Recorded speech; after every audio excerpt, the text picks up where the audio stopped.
$9,000. Carol-Gianotti and Kim-Couture busy heating up, and they're ready to start the opening match. Carol-Gianotti disappointed, to say the least, with her performance in Pittsburgh last week. Wants to bounce back and gain some revenge. Well, that's right, Denny. She said, I just threw the ball awful last week. And she said, hey, I have nothing to lose now coming up from the 5th position. She has not won a title from this position in her career. She looks very aggressive. She's going to give it everything she got. Makes a very fine shot on the left-hand lane, lane number 9. Kim-Couture. First ever appearance in the Final 5, 25 years of age, and Rookie of the Year last year, so this young lady can bowl. And for those fans out there that do follow the tour and are going, Kim-Couture, now who is this? It's Kim Carmen. She was Kim Carmen in 1991 when she won the Rookie of the Year. She was married at that time, but she has gone by Couture now. First shot, a little high and through the nose, left with a baby split. Not the way you want to start your first appearance. No, but once you put your hand in the ball under those lights, I think the pressure builds. She says, I did not really feel nervous, but I think she might now. Everything gets very quiet down there. Slides by the 3 and into the 10, so an open frame for Kim-Couture in the first. A little bit forward bend there in the waist as she takes her first step. She starts moving the ball on the second step. Low push away, tries to keep that very slow or her footwork gets away from her. You can see how low to the line she is. She's had a good coach. She said 3-4 years back I was only 170 average bowler. Before Pete went to work, and he was a tenacious player on the PBA Tour, had a great run for 5 or 6 years, won a number of titles, almost won the Firestone 1 year, so Pete Couture knows how to knock down pins. As a matter of fact, right now he's bowling in the Eastern Region Regional Pro Championship event at Riverdale Lanes in West Springfield, Massachusetts, and Kim said he's going to have to run from throwing shots into the lounge to watch and back and forth. So Peter, if you're listening right now, try and relax and just throw strikes.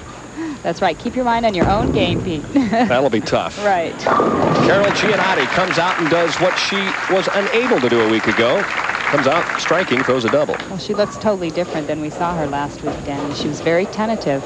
A lot of pressure on her last week. You know, 3 times in that number 1 position. Carol-Gianotti, very quick game, 5-step approach. Look at the difference there in the push away. She pushes the ball up, whereas Kim pushes the ball down. Very strong player.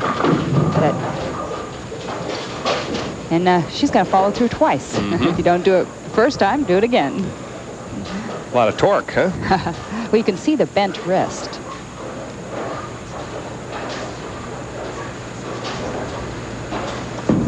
Try for 3 in a row, and that one's left to the head pin and through the nose and leaves the 3-6. Had a chance to talk with her just prior to this afternoon's telecast and asked her about last week and just what happened. Yeah, I was pretty disappointed last week. I mean, I didn't bowl a very good game on TV, and this week I started off really bad, and I come back the last few games last night. I moved outside, and I mean, it was a shock to me to make the show. That's an understatement. After the opening round, she was 54th, and then she moved to 33rd, 21st, 15th. She was 14th heading into the final 8 games last night and went all the way to 5th. Well, she told me she was bowling Diana Davenport and saw that Diana was playing extremely outside, more or less playing the gutter shot, and she moved out, and she said, I tied that game, and she shot 259 in the position round, and it was a very, very close position round. 140 pins separated 1st to 16th last night. Well, after going through the nose, the first shot on lane 10, Kim-Couture obviously makes the adjustment and now is left with a washout. And if we've seen her throw some games this week, she had the high game of the tournament, 289. As a matter of fact, they came in the position round.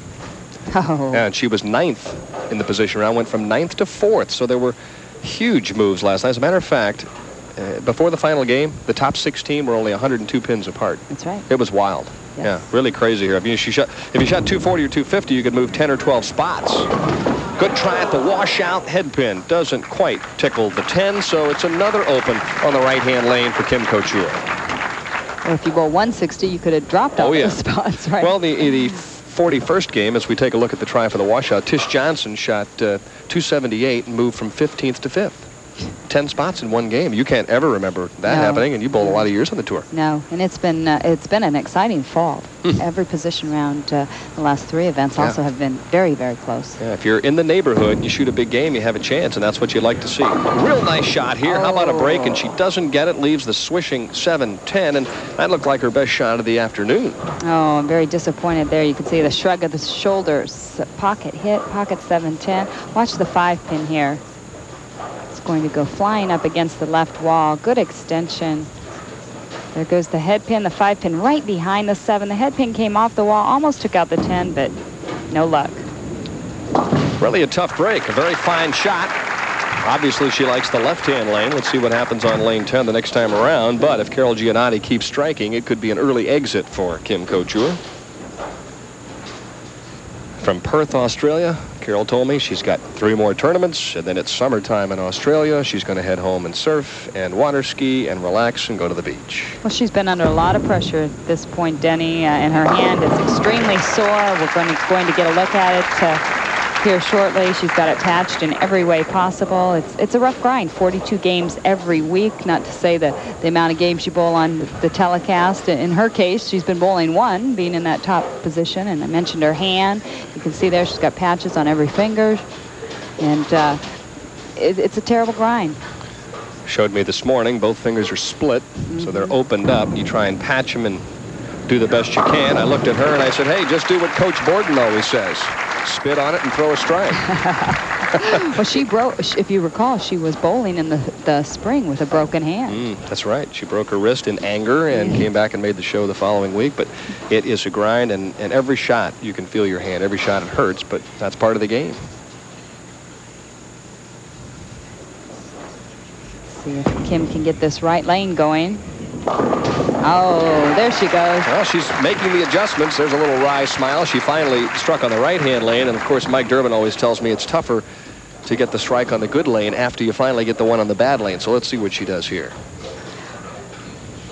Well, Kim missed the first couple finals in Baltimore and Delaware, opted to take Pittsburgh off, go home, work on a few things, and she said, I came back out this week and really gained some confidence in the practice session. She said, I really liked the lanes, and it really helped me a lot. Good aggressive shot and a dandy. So Kim-Couture bounces back with a double in the 4th and the 5th. And when we come back, we'll have more of match number 1. As we leave, though, a couple of Hall of Famers that will be inducted at this year's WIBC ceremonies.